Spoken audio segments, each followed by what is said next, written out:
Shaggar aanaalee garaa garaa keessatti kaabinoonni bilxiginnaa caasaalee diigaman deebisanii ijaaruu fi karoora sobaan uummata burjaajessaa jiraachuun dhaga'ame.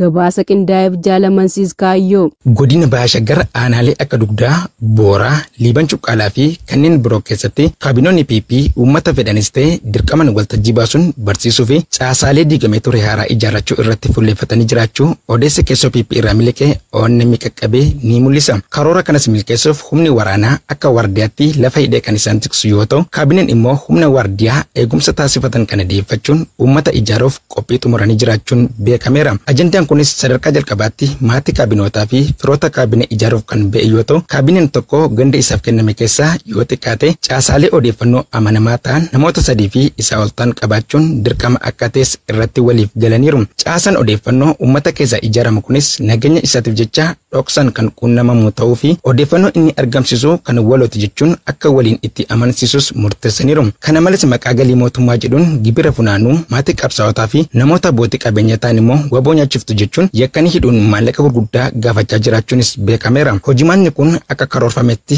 milkaa'uu argame gama sadarkaa aanaa godinaa fi Oromiyaatti yoo xumuran gara sagantaa qindaa'aatti ce'uuf kan karoorfatan ta'uu fi humni waraanaa sadarkaa federaalaa irraa akka isaaniif dabalamu kan gaafatan yoo ta'u, achirraas humni dabalamu akka hin jirre itti himnaan walitti bu'insi gidduu isaaniitti dhalachuun ifoomeera. Dabalataan immoo fara shororkeessummaa kan jedhamu raayyaa ittisa impaaratti keessaa filee baasuun leenjiin kennamaafi kan ture dhiyeenyatti eebbisuuf jirra jedhanii miidiyaa hawaasaa irratti holola facaasuun itti of jajjabeessaa jiraachuun barameera. Gama kaaniin ammoo yakka namoomaa lammiilee nagaa irratti raawwachaa jiran dhoksuu yaaluuf jecha daawwannaa misoomaa fi misoomarra jirraa holola jedhuun kana caalatti as ba'uuf jiru. Kunis kan ta'eef akka waan misoomaa fi nageenya biyyattiif wabii ta'anitti of fakkeessuuf lolli gama kaaba impaarattiin dhalachuuf jiru kun lammiilee impaarattii irrayyuu darbee gaanfa Afrikaa raasaa jiru kun akka waan isaaniif salphaa ta'etti fakkeessuuf yaalaa jiru. Lola muddamsiisaa keessa jiraachuun kan irraa mul'atu murni impaarattii osoo humna qilleensaa yookaan diroonii fayyadamaa jiru akka waan lolli kun qalbii isaanii hatee hin jirree fi osoo hin jalqabin akka waan injifatanii galanitti ija uummataa duratti of jajjabeessuuf jecha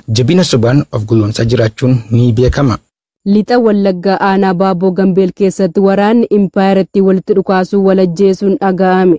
Jaalkennaa sabaa waan qindeeffate qaba. Godina Lixa Wallaggaa aanaa Baabboo Gambeel magaalaa Baabboo keessatti sadaasa 6,2025 murni biltsiginnaan faayidaan goyyomsuun walitti qabee kan maqaa raayyaa ittisa biyyaatiin bobbaasee faayidaa irratti wal dhabuun walitti dhukaasuun nama tokko walirraa ajjeesanii tokko immoo madeessuu maddeen keenya ONN itti himan. Akka maddeen keenya jedhanitti waraanni PP kun yeroo faayidaa argatu uummata nagaa miti walii isaatiif naasuu akka hin qabne gochaawwan isaa kun namatti mul'isa jechuun dubbatan. Wal dhabdee keessoo isaanitti uumame kanaan ammoo wal shakkiin guddaan isaan gidduutti uumamee jira. Murni biltsiginnaa namoota faayidaan bitaman walitti qabee goyyomsuun maqaa milishaa fi waraana jedhutti moggaasuun eegduu barcuma aangoo siyaasa isaa godhachuun itti fayyadamu kun yeroo adda addaatti sababa faayidaatiif jecha walitti dhukaasuun wal ajjeesaa turuun isaanii ni yaadatama. Loltoonni impaaratti godina Arsii Bahaa fi Arsii Lixaa keessatti hawaasa nagaa sagal ajjeesanii bakkeetti gatuun dhaga'ame. Jaal yaadannoo Oromiyaa dabalata qaba. Ergamtoonni mirga nama ajjeesuu koloneel Abiyyi Ahimad irraa fudhachuun uummatatti bobba'anii jiran loltoonni faashistii PP sadaasa 6,2025 halkan godina Arsii Bahaa aanaa Muneessaa ganda Gujichaa keessatti namoota maqaan isaanii Kaliil Gabii Tufaa, Kamaal Gabii Tufaa fi Irkisoo Gishee kanneen jedhaman mana isaanii keessaa fuudhuun rasaasatti roobsuun ajjeesanii mana isaanii duratti gatuu jiraattonni har'aata biyyoolessa Oromiyaatti himanii jiru. Haaluma wal fakkaatuun aanichuma ganda Adaree Awandaallaa jedhamu keessattis guyyaadhuma kana sadaasa 6 halkan qonnaan bultoota maqaan isaanii Qorichoo Ida'oo Bifoo fi Abdiisaa Haajii Qumbii kanneen jedhaman kan ajjeesan yoo ta'u, ganda Damuu jedhamu keessattis nama maqaan isaa Binkee Elemoo jedhamu gaaffii tokko malee ajjeesanii balbala isaa duratti akka darbatan jiraattonni itti dabaluun har'aata biyyoolessa Oromiyaaf gabaasaniiru. Akkasumas Arsii Lixaa aanaa Eebanarsii ganda Argaddaa Shaaldoo iddoo addaa Kormee jedhamu keessattis gaafuma sadaasa 6 qonnaan bultoota maqaan isaanii Abdurrahmaan Qumbii, Abdurroo Haajichaa fi Buliyyee Waaqoo kanneen jedhaman akka ajjeesan jiraattonni ibsaniiru. Namoonni loltoota kanaan ajjeefaman kunneen maatii isaanii guddifachuu malee akka tokkollee hojjetanii kan hin qabne ta'uu fi sababa Oromoo ta'an qofaaf akka ajjeefaman jiraattonni itti dabaluun har'aata biyyoolessa Oromiyaatti himaniiru. Shaggar aanaa Adaamii Tulluu Jiddoo Kombolchaatti murni bilxiginnaa abbootii qabeenyaa fi hojii dhabdoota ijaaraman saamaa jiraachuun himame. Guutuu gabaasichaaf Jaalfalmataa Lammii. Godina Shaggar aanaa Adaamii Tulluu Jiddoo Kombolchaa ganda boceessaa fi doodichaa keessatti sadaasa 8/2025 ergamtoonni bilxiginnaa abbootii qabeenyaa fi hojii dhabdoota ijaaraman saamaa akka jiran jiraattonni gandichaa irraa biyyoolessa Oromiyaatti himan. Jiraattonni gandichaa irra jireessaan qonna irratti hundaa'anii kan jiraatan yoo ta'u, oomishaalee adda addaa kanneen akka timaatimaa, raafuu, dinnichaa fi kanneen biroo hojii dhabdoonni carraa hojii dhaban irratti gurmaa'uun jireenya isaanii kan ittiin gaggeeffatan yoo ta'u, abbootiin qabeenyaa gandichaa immoo cirracha mana ijaarsaa fi tajaajila biroof oolu ganda Abbayyii keessaa baasuun gara magaalaa fi gandoota aanichaatti argamaniif rabsuun hojii idilee isaanii godhatanii akka jiraataa turan jiraattonni gandichaa ni himu. Haa ta'u malee kaabinoonni fi loltoonni bilxiginnaa haraanni maallaqaa isaan qabee gadhiisuu didee yeroo yerootti daran dabaluun hojii dhabdoota ijaaramanii hojii dhabdummaa xiqqeessuu fi jiraachuuf hojii mataa isaanii uummatanii jireenya dhuunfaa isaanii gaggeessuun ba'aa lammii isaanii irraa kaasuuf tattaafatan maallaqa milishaa ittiin leenjisnu yookiin guyyaatti daabboo 100 nuuf fidaa ittiin jechuun dirqisiisaa akka jiran hojii dhabdoonni gurmaa'anii hojjetan Oromiyaa Naashinaal Miidiyaaf addeessaniiru. Haaluma kanaan konkolaataa timaatima ittiin fe'anii gabaatti dhiyeeffatan 32 tokko konkolaataa Isuuzuu irratti qarshii 9,000 walumaa galatti maallaqa impaayaratti 288 kan dirqisiisan yoo ta'u, hanga har'aatti konkolaataa 12 laachuun kisaaraa ulfaataa keessa galanii kan jiran himanii ammayyuu konkolaataa 22tu nu hafee jira jechuun hojii irraa abdii kutachuu isaanii dubbatu.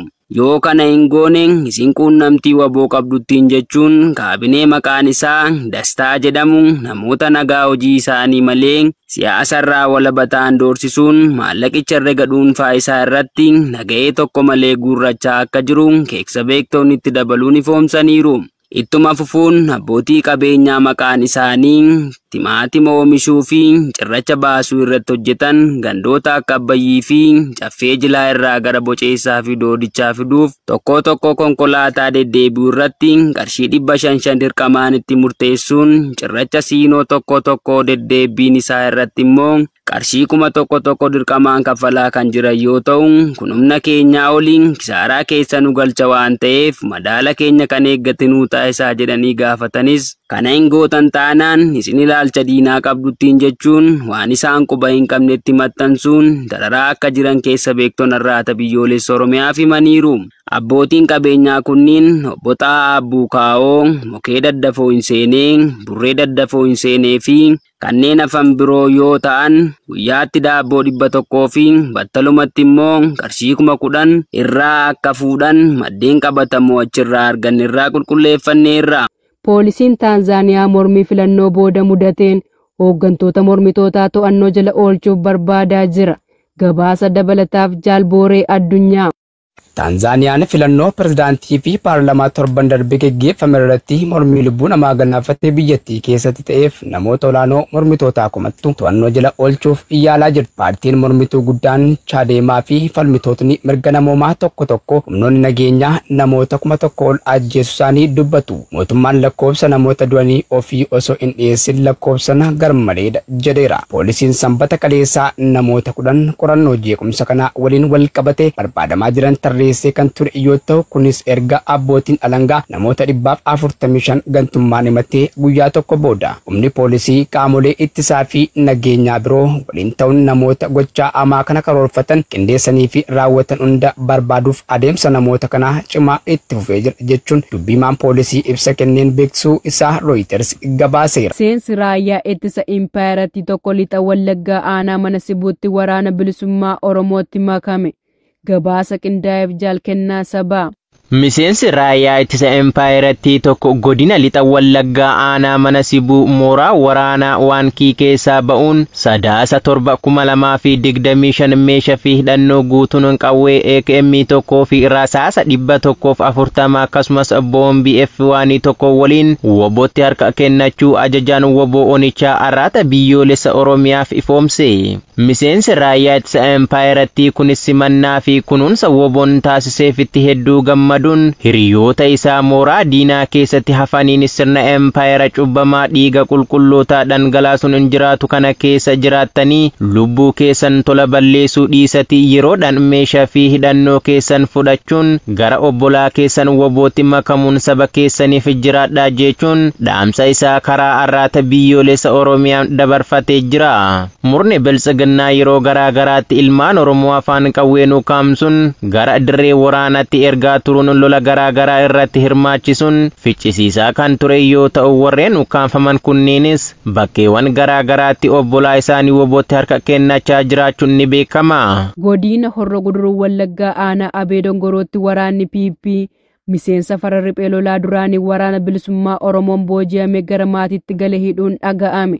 Jaalamansiis kaayyoo waan qindeeffate qaba. Godina Horroo Guduruu Wallaggaa aanaa Abee Dongoroo magaalaa aanichaa keessatti sadaasa jaha 2025 waraanni PP miseensa farra riphee lolaa duraanii ture woboon booji'amee gorfamee kan gale maqaan isaa obbo Dirribaa Nagarii jedhamu jiraata aanaa Horroo ganda burqituu oborraa kan ta'e hidhanii hiraarsaa jiraachuu maddeen arraata biyyoolessa Oromiyaatti himan. Akka maddeen himanitti obbo Dirribaan kanaan dura waraana PP ukkaanfamuun dirqamaan leenjii farra riphee lolaa fudhachuun hojjechaa kan ture yoo ta'u lola yeroo darbee woboon godina Horroo Guduruu Wallaggaa aanaa Jaardagaa jaartee ganda Haroo Lagoo keessatti gaggeessan booji'amuun gara maatiitti kan deebifame yoo ta'u erga gara maatii isaatti deebi'ee of jiraachisuu fi hojii barbaadaa osoo gara magaalaa Guutinii deemaa jiru magaalaa Dongoroo keessatti waraana PP'n qabamee hiraarfamaa jiraachuu maddeen itti dabaluun eeranii jiru. Murni biltsiginnaa waraana isaa bakkeewwan garaa garaatti booji'amuun gara maatiitti deebifaman hordofee ajjeesaa fi kiyya miti jedhee yeroo waakkatu ni mul'ata. Murni biltsiginnaa yeroo garaa garaatti ummata nagaa adamsee dirqamaan gara dirree waraanaatti ergaa turuun kan yaadatamu yoo ta'u warreen dirqamaan gara dirree waraanaatti ergaman kunneenis lola woboon golee Oromiyaa keessatti gaggeessaa turan booji'amuun gara maatiitti kan deebifaman kan turan yoo ta'u warreen gara maatiitti deebifaman kunneenis waraanni PP adamsee hidhuu fi ajjeesuu itti fufee jiraachuun ni beekama. Godina Iluu Abbaa Booraa aanaa Daarimuu keessatti waraanni PP ajjechaa suukanneessaa uummata nagaa irratti raawwatu jabeessee itti fufuun barame. Guutuu gabaasichaaf Jaalwabii Biyyaa. Godina Iluu Abbaa Booraa aanaa Daarimuu ganda Adaree bakka addaa Tabba Boonaa jedhamutti sadaasa torbaa 2025 waraanni biltsiginnaa namoota maqaan isaanii Taammanaa Taaddasaa fi Yaasiin Ittaanuu jedhaman sababa tokko malee bakka tokkotti walirratti haala suukanneessaatiin ajjeesanii gatu jiraattonni arraata biyyoolessa Oromiyaatti himaniiru. Kan jiraattonni jedhanitti aanaa kana bakkoota hedduu keessatti bifa duguuggaa sanyii fakkaatuun ajjechaa jumlaa uummata nagaa irratti sababa tokko malee oromummaa isaanii qofaan waraana naamusa waraanummaa hin qabnee fi hin beekne kanaan irratti raawwachaa jiraachuun maddeen keenya gamasii ONM'tti himaniiru. Murni PP bu'uura hawaasummaa guutuu Oromiyaa keessaa akka dhabee hubachuun humnaan waan deeffatu itti fakkaachuun ajjechaa suukanneessaa saamicha ulfaataa hidhaa fi darara hamaa uummata nagaa irratti karaawwataniif waraana isaa uummata irratti bobbaasaa turuun isaa kan beekamudha. Godina Kibba Lixa Shaggar aanaalee garaa garaa keessatti murni biltsiginnaa qindoominaan wal ijaaruun duula waraana bilisummaa Oromoo balleessuu jedhuun socho'aa jiraachuun dhaga'ame. Jaalsabaaf hawwaa gaarii dabalata qaba. Godina Kibba Lixa Shaggar aanaalee garaa garaa keessatti waraanni impaayera jiguuf qarqararra jirtu deebisanii ijaaruuf ifaajan yeroowwan garaa garaatti duula woboo balleessuu jedhuun ifaajanii milkaa'uu dadhabuun isaanii kan beekamu yoo ta'u tibbana ammoo bifa haarawaan duula qindaawaa maqaa woboo balleessina jedhuun socho'aa akka jiran odeessi gamasii arraata biyyoolessa Oromiyaa qaqqabe inni ifoomsa. Murni duula labsaa jiru kun aanaa Qarsaa Maallimaa bakka addaa Geetoo jedhamutti walga'uun haaldureewwan ittiin socho'aa jiran mijeeffachaa akka jiranis jiraattonni onichaa dabaluun eeranii jiru. Waraanni gabroonfataa Koloneel Abiyyi Ahimediin bobbaafaman yeroowwan adda addaatti duula taasisaa kan turan ta'uu fi waraana bilisummaa Oromoo injifachuu kan hin dandeenye ta'us abdii kutannaa isa dhumaatiin waan hin dandeenye karoorsu maqaa wabootiinis ilmaan sabichaatti maqaalee dharaa maxxansuun ajjeesuu hidhuun dararuu kaamsuun achi buutee dhabamsiisuu jumulaan mooraa waraana impaayeratti itti guuruu fi gochaawwan cigaasisoo safuu fi duudhaa sabichaa cabsan raawwataa akka ture kan beekamudha. Duula tibba kanaanis lola kaabatti isa mudataa jiru cinatti dhiisuun sodaa guddaa waan qabuuf waraana bilisummaa Oromoo irratti xiyyeeffachuun aanaalee godinichaa mararraa qindoominaa wal ijaaruun waan hin danda'amnetti karoora burjaaja'aa uumanii socho'aa akka jiran ni hubatama. Dhaabbanni sagantaa nyaataa addunyaa WFP rakkoon beelaa hamaa Rippaabilika Dimokiraatawaa Koongoo Bahaa keessatti mul'achuu ibse. Gabaasa dabalataaf jaal yaadannoo Oromiyaa. Sagantaan nyaataa addunyaa dhaabbata mootummoota gamtoomanii WFP akeekkachiisa hamaa kamisa darbe baaseen amma baha Rippaabilika Dimokiraatawaa Koongoo keessatti namoonni miliyoona 3 beelli hatattamaan akka isaan mudatu ibsuun lakkoofsi kun waggaa darbe keessa waldhabdee boqonnaa hin qabnee fi rakkoo maallaqaa hamaa gidduutti gara dachaa lamaatti ol guddateera. Daayirektarri WFP biyyattii Siintiyaa Joons maatiidhaaf dhugaa sodaachisaa ta'uu ibsuun isaanis nyaata isaanii darbaa qabeenya mana isaanii keessaa dhabaa jiru. Beelada isaanii re'ee isaanii isa dhumaa gurguraa jiru. Gabaasni wabii nyaataa IPC namoota gara miliyoona 25 ta'an beelli olaanaan akka isaan mudatu kan mirkaneesse yoo ta'u, miliyoonni 3 kanneen marsaa yeroo muddamaa IPC4 keessa jiran balaa hatattamaa keessa jiru. Namoonni dhiyoo kana kutaalee baha Dimokiraatawaa Rippaabilika Koongoo keessatti beelaan du'aa jiru jechuun ejensiin dhaabbata mootummoota gamtoomanii kun lakkoofsi namootaa balaa hamaa ta'e cimsee ibseera. Rakkoon kun kan jabaate finciltoota M23 Ruwaandaan deeggaramti jedhame kan Kigaaliin haaluu fi humnoota mootummaa Dimokiraatawaa Rippaabilika Koongoo gidduutti lola itti fufee jiruuni. Kunis rakkoo buqqa'insaa addunyaa irratti isa guddaa ta'e kan uume yoo ta'u, bara kana qofa miliyoona 1.6 dabalatee namoonni miliyoona 5.2 buqqa'aniiru.